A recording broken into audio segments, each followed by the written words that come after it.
ठीक है, हमने वापस क्या करा, हमारी एपीआई जितनी भी थी वो सारी क्रिएट कर ली। सर्विस क्लास में हमने क्या करा है, सर्विसेज लिए बना दी। मॉडल में हमने क्या करा है, स्टूडेंट क्लास बना दी। अब हम क्या करते हैं, एक टूल होता है पोस्टमैन, उसके अंदर जाते हैं। सबसे पहले रिक्वेस्ट क्या है हमारी, गेट ऑल। यहाँ पर क्या करते हैं, गेट सेलेक्ट करते हैं। अभी रिक्वेस्ट बॉडी के अंदर कुछ नहीं जाएगा, इसको सेंड करते हैं। तो क्या रिटर्न हो रहा है, एक एम्प्टी लिस्ट रिटर्न हो रही है। ठीक है, ऐसे ही कि अगर मान लो मैं डेटा को पोस्ट करता हूँ यहाँ पर, रिक्वेस्ट कुछ सेंड करी, पोस्ट रिक्वेस्ट बॉडी में हमारे पास क्या जाएगा, स्टूडेंट का डेटा जाएगा। अगर अब मैं सेंड करता हूँ तो क्या होगा, इंटरनल सर्वर एरर आ रही है। वो जो क्यों आती है, क्यों, उसमें देखते हैं।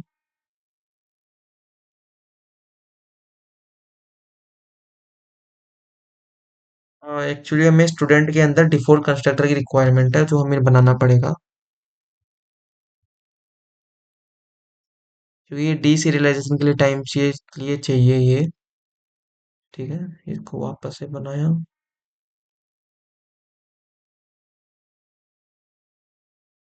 वापस से रन करा,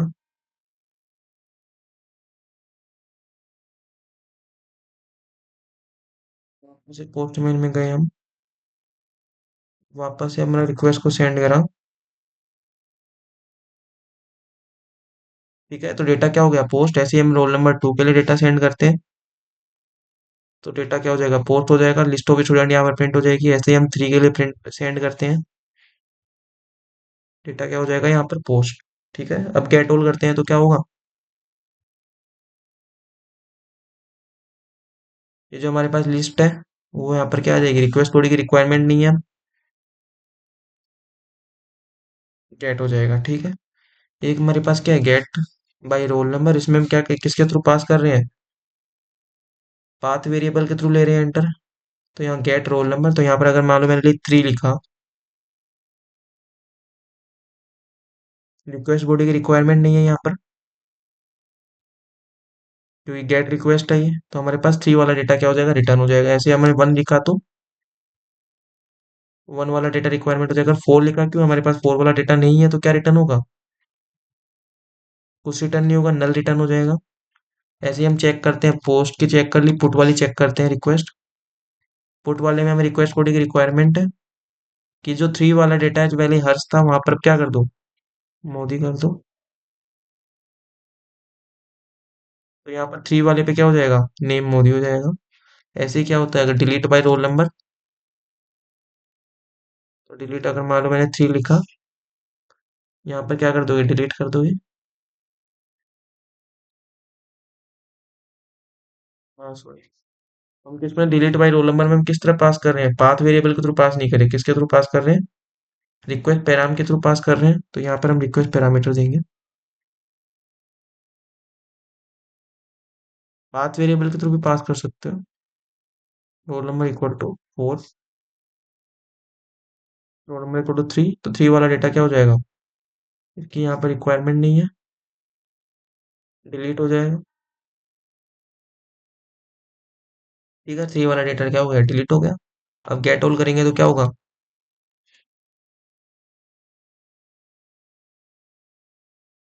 यहाँ से डेटा। इस तरह पोस्टमैन से हम क्या कर सकते हैं, एपीआई टेस्टिंग टूल कर सकते हैं। यहाँ पर भी क्या कर सकते हैं हम, अगर गेट ऑल चलाएंगे तो क्या होगा, ये वाला डेटा गेट हो जाएगा।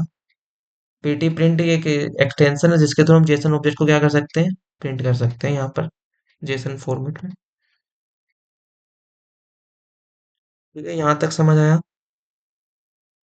क्या क्या पढ़ लिया हमने, get mapping, post mapping, put mapping, delete mapping, request param, path variable, request body. एक एनोटेशन और बका है हमारा, रिक्वेस्ट मैपिंग। रिक्वेस्ट मैपिंग का यूज क्यों करते हैं, अभी तक हमारी रिक्वेस्ट किससे स्टार्ट हो रही थी, 8080 से स्टार्ट हो रही थी। अगर हम चाहें कि सारी रिक्वेस्ट किससे स्टार्ट हो, स्टूडेंट से स्टार्ट हो, तो हम क्या यूज कर सकते हैं, रिक्वेस्ट मैपिंग का यूज कर सकते हैं। तो अब जो हमारी रिक्वेस्ट होगी वो कहाँ से स्टार्ट होगी, स्टूडेंट से स्टार्ट होगी। ठीक है, इसमें जाएंगे तो अभी कैटोल आ रहा था, ये 8080 के बाद स्लैश से आ रहा था। अब किससे आएगा, ये स्टूडेंट गेटोल से आएगा। अभी तक कोई डेटा नहीं है, क्योंकि स्टार्टिंग वापस से करी है, तो क्या हो जाएगा, रिटर्न नल। ऐसे ही यहाँ पर क्या कर सकते हैं हम, पोस्ट।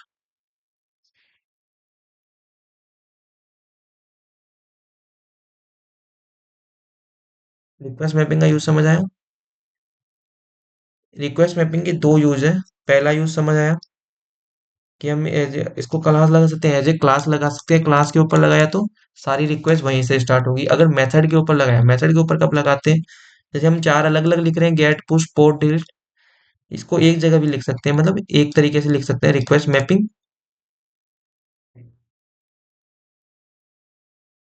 वैल्यू इक्वल टू, वो रिक्वेस्ट कहाँ से आ रही है मैप करने के लिए, मेथड इक्वल टू, जैसे मेथड डॉट गेट है, अभी देखते हैं। जैसे गेट मैपिंग लगा रखा है यहाँ पर, इसकी जगह क्या लिख सकते हैं? Request mapping value equal to get all, method equal to request method dot get. ठीक है, अब इसकी रिक्वायरमेंट नहीं है, ऐसे ही हम किसी इसका केस में यूज कर सकते हैं पोस्ट के लिए।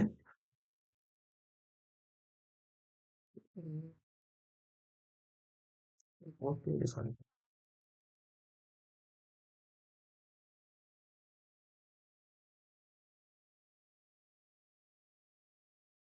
वो यूआरएल कहाँ से मैप करनी है? Method equal to request method dot post, अब इसकी नीड नहीं है। ऐसे ही पुट के लिए क्या होगा, रिक्वेस्ट मेथड डॉट पुट हो जाएगा, और डिलीट के लिए रिक्वेस्ट मेथड डॉट डिलीट हो जाएगा। ठीक है, लेकिन हम नॉर्मली क्या लिखते हैं, get mapping, post mapping, put mapping, delete mapping ही लिखते हैं।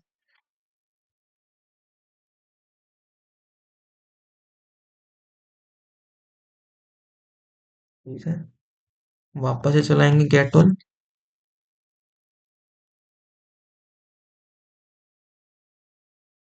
तो भी क्या होगा, कोई एरर नहीं आएगी। ठीक है, इस तरह से रिक्वेस्ट मैपिंग का यूज कर सकते हैं। तो हमारी स्प्रिंग रेस्ट कंप्लीट हो चुका है, स्प्रिंग बूट रेस्ट, सारे अनोटेशंस कंप्लीट हो चुके हैं। अब हमारे दो टॉपिक बचे हैं, एक क्या बचा है, स्प्रिंग बूट लॉगर,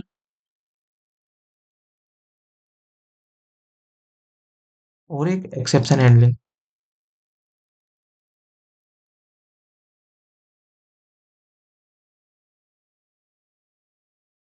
ठीक है, तो पहले स्प्रिंग बूट लॉगर देखते हैं। लॉगर क्या होता है? लॉगिंग के काम आता है। मीन्स जो डेटा हम जो क्लिक कर रहे हैं, कोई चीज हो रही है, फॉर्म पे सबमिट हो रहा है, तो सारे सारे डेटा को, सारी इंफॉर्मेशन को, सारी प्रोसेस को स्टोर करने के लिए हम लॉगिंग का काम करते हैं। इसके 5 लेवल होते हैं।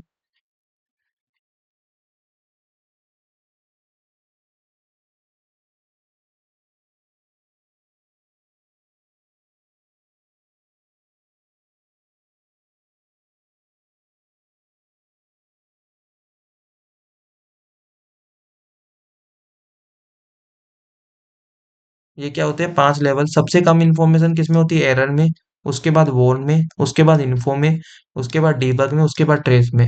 अगर मैंने लॉगिंग लेवल को सेट कर रखा है ट्रेस को, तो ये पांचों की इंफॉर्मेशन प्रिंट होगी। अगर मैंने लॉगिंग लेवल को सेट कर रखा है डीबग में, तो इन चारों की इंफॉर्मेशन प्रिंट होगी। लॉगिंग लेवल को सेट कर रखा है मैंने इन्फो में, तो इन तीनों की इंफॉर्मेशन प्रिंट होगी। लॉगिंग लेवल को वॉन में सेट कर रखा है, तो इन दोनों की। तो सबसे कम इंफॉर्मेशन एरर में, फिर वॉन में, फिर इन्फो में, फिर डीबग में, फिर ट्रेस में। बाय डिफॉल्ट क्या सेट होता है, इन्फो। ठीक है, सेट कैसे करते हैं हम एप्लीकेशन में? एप्लीकेशन डॉट प्रॉपर्टीज में जाएंगे। बाय डिफॉल्ट ये इन्फो में सेट होता है, मीन्स यहाँ पर देखोगे तो सब कुछ क्या हो रहा है, इन्फो इन्फो लिखा आ रहा है। ठीक है, अगर मान लो मैंने यहाँ पर सेट कर रखा है डीबग मान लो, तो क्या करूंगा, logging dot level dot root, के रूट रूट में लॉगिंग लेवल है वो क्या सेट कर दो, डीबग सेट कर दो। तो क्या होगी, चारों की इन्फॉर्मेशन आएगी, एरर की भी आएगी, वॉन की भी आएगी, इन्फो की भी आएगी, डीबग की भी आएगी। तो अब मैं रन करता हूँ, तो एरर की भी आ रही है, इन्फो की भी आ रही है, और डीबग की भी आ रही है। ठीक है, रेस में क्या होगी, सबसे ज्यादा इन्फॉर्मेशन आएगी, मीन्स इसमें इन्फो डीबग सबकी आ रही है। अगर मैंने ट्रेस करा तो यहाँ पर पांचों की इन्फॉर्मेशन आएगी, मीन्स एरर, वोर, इन्फो, डीबग और ट्रेस। ये तो हमारे पास डिफॉल्ट हो गए। अगर हमें खुद के बनाने तो हम क्या करेंगे, सर्विस में गया, क्लास होती है,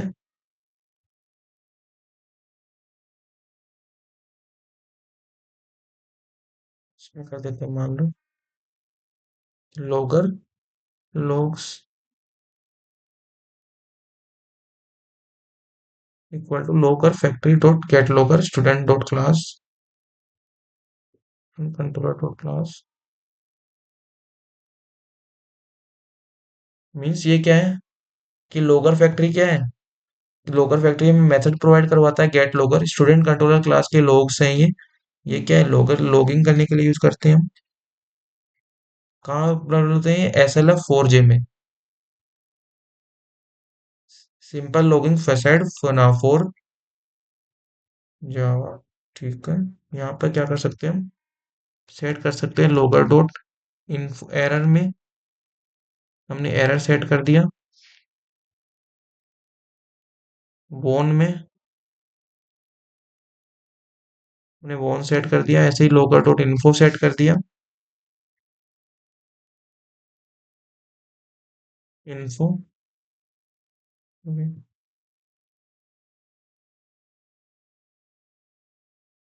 ऐसे ही हमने क्या करा है, डीबग में सेट कर दिया, और हमने ट्रेस में सेट कर दिया। ठीक है, जैसे ही पोस्ट मेथड चलेगा, अगर मान लो ये एरर, पोस्ट मेथड जैसे ही हमने चलाया, अगर ये एरर सेट है तो केवल एरर की, अगर हमने लॉगिंग लेवल वन सेट कर रखा है तो ये दोनों प्रिंट हो जाएंगे, अगर इन्फो सेट कर रखा है तो ये तीनों प्रिंट हो जाएंगे, डीबग सेट कर रखा है तो ये चारों प्रिंट हो जाएंगे, और ट्रेस सेट कर रखा है तो ये पांचों प्रिंट हो जाएंगे। ठीक है, तो हमने क्या करा, इसको रन करा।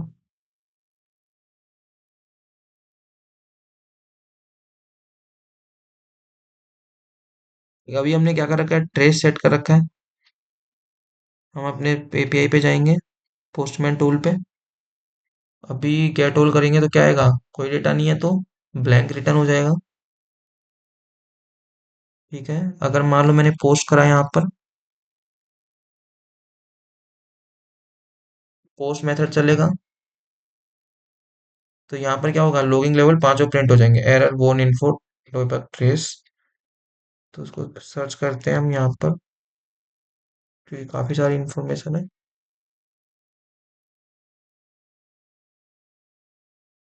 ठीक है, तो ये पांचों प्रिंट हो गए, एरर वन इन्फो डीबग और ट्रेस। अगर मान लो यहाँ पर मैंने एप्लीकेशन डॉट प्रॉपर्टीज में सिर्फ एरर सेट कर रखा है, इसको वापस से रन कराया, बहुत कम इंफॉर्मेशन प्रिंट होगी। ठीक है, एरर से कोई इन्फो नहीं थी बाय डिफॉल्ट। तो अगर वापस से मैंने पोस्ट करवाया, तो एरर में सिर्फ एरर वाला प्रिंट होगा। ठीक है, तो सिर्फ एरर वाला प्रिंट हुआ है। ऐसे ही वॉन में क्या होगा, एरर और वॉन प्रिंट होंगे। से रन कराया,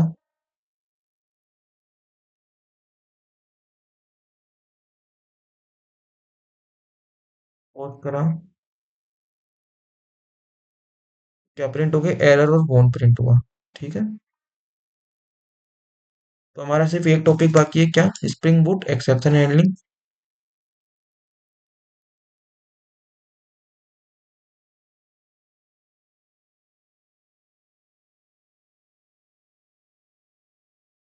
नॉर्मल जब एक्सेप्शन हैंडल करते हैं तो कैसे करते हैं, ट्राई कैच फाइनली, वो इसमें भी कर सकते हैं। ये हमें क्या प्रोवाइड करवाता है, ग्लोबल एक्सेप्शन हैंडलिंग प्रोवाइड करवाता है। ग्लोबल एक्सेप्शन हैंडलिंग मतलब कि जो हम यूजर डिफाइंड एक्सेप्शन बना रहे हैं या कस्टमाइज एक्सेप्शन बना रहे हैं,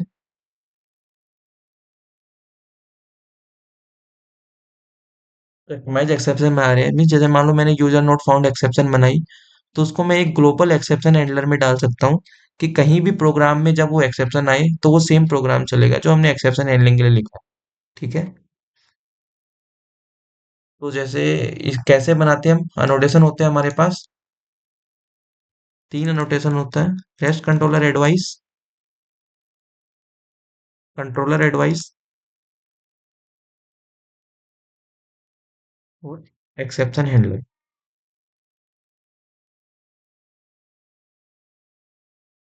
इन दोनों का यूज क्यों करते हैं, कि एक्सेप्शन को ग्लोबल बनाने के लिए। ये इन दोनों में वही डिफरेंस है जो सेम कंट्रोलर और रेस्ट कंट्रोलर था। कंट्रोलर में क्या होता था, व्यू के लिए यूज करते थे, स्प्रिंग, नॉर्मल स्प्रिंग के लिए। रेस्ट कंट्रोलर अगर मान लो जेसन फॉर्मेट में अगर आउटपुट आ रहा है, तो हम रेस्ट कंट्रोलर एडवाइस को यूज करते हैं। ठीक है, ये इसको स्प्रिंग में यूज करते हैं, इसको किस में यूज करते हैं, स्प्रिंग बूट में। इसमें व्यू में रिटर्न आता है तब करते हैं, जेसन में रिटर्न आता है तो कब करते हैं। ठीक है, इन दोनों में सेम ही है। एक्सेप्शन हैंडलर का यूज क्यों करते हैं, इसमें हम वो पर्टिकुलर एक्सेप्शन का नाम लिखते हैं जिसके लिए हमें क्या बनाना है, जिसको हमें ग्लोबल बनाना है। तो यहाँ पर हम एक एक्सेप्शन बनाते हैं, जैसे मान लो मैंने एक पैकेज बनाया यहाँ पर एक्सेप्शन के लिए, यहाँ पर एक एक्सेप्शन बना दी हमने, यूजर नोट फाउंड। ये तो सेम ही है जैसे हमने नॉर्मल एक्सेप्शन हैंडलिंग करते थे। कैसे करते थे? इसको एक्सटेंड करा देते थे। अगर मैंने नॉर्मल कराया तो ये कैसी एक्सेप्शन बनेगी?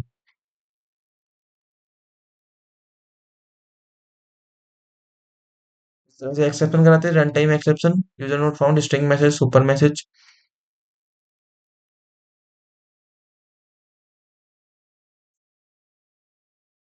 अगर मान लो मैंने यहाँ पर ये बताओ अब ये कि चेक्ड एक्सेप्शन बनेगी कि नॉन चेक्ड एक्सेप्शन बनेगी? ये कहाँ से बनेगी अनचेक्ड एक्सेप्शन? क्यों? क्योंकि हमने पेरेंट किसको बनाया, रन टाइम एक्सेप्शन को। अगर पेरेंट एक्सेप्शन को बनाते तो कैसी बनती है, चेक्ड एक्सेप्शन। ये सब तुमने एक्सेप्शन हैंडलिंग में पढ़ रखा है। यहाँ पर हमने क्या बनाया, एक्सेप्शन हैंडलर बनाया। ठीक है, इसके ऊपर क्या लगा दोगे, रेस्ट कंट्रोलर एडवाइस। यहाँ पर क्या बनाओगे, एक्सेप्शन हैंडलर। इसके अंदर क्या लिखते हैं, ये क्यों लगाते हैं कि ये एक्सेप्शन बनी है, ये जो क्लास है ये कैसी है, ग्लोबल क्लास है। एक्सेप्शन का नाम क्या है, यूजर नोट फाउंड। रिटर्न क्या करना है हमें, एक मैप रिटर्न करना है। मैप रिटर्न करना है हमें, जेसन ऑब्जेक्ट रिटर्न करना है। स्ट्रिंग ऑब्जेक्ट रिटर्न या स्ट्रिंग स्ट्रिंग लिख दो तुम। ठीक है, एक मैप बनाओ। मैप में ऐड कर दो, पुट कर दो। मैसेज क्या अपलोड कर दो, एक्सेप्शन डॉट मैसेज, जो यहाँ पर मैसेज है, जो एक्सेप्शन यूजर नोट फाउंड में, ये वाले एक्सेप्शन को क्या करोगे, प्रिंट कर दोगे यहाँ पर। तो मैसेज को लेने के लिए हमारे पास तीन वेज होते हैं एक्सेप्शन प्रिंट कराने के, कौन कौन से, gate message, print stack trace और टू स्ट्रिंग मेथड। तो अभी गेट मैसेज करके देखते हैं। फिर इसको रिटर्न को क्या कर दो, मैप कर दो। इस एक्सेप्शन को क्या कर दो, थ्रो कर दो। कहाँ पर थ्रो करेंगे हम, यहाँ पर जो नल नल आ रहा था वहां पर क्या कर देंगे, इसको थ्रो कर देंगे, नया ऑब्जेक्ट बना के। थ्रो कैसे करें, थ्रो कीवर्ड से, user not found exception. Message क्या चलाएगा, स्टूडेंट नोट फाउंड। इसको क्या कर देंगे, रन कर देंगे।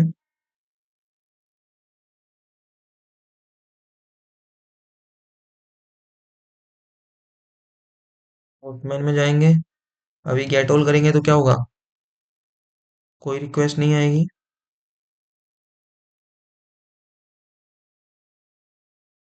ठीक है, हमने क्या करा, अभी एक डेटा को पुट करा, पोस्ट करा।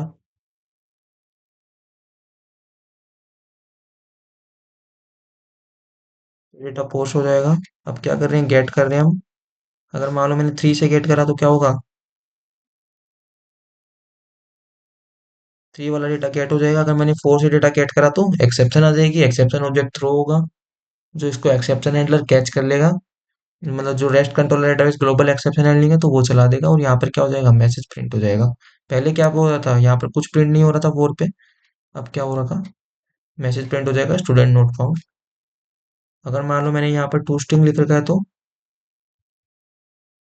एक्सेप्शन डॉट स्ट्रिंग, तो उसमें क्या होगा,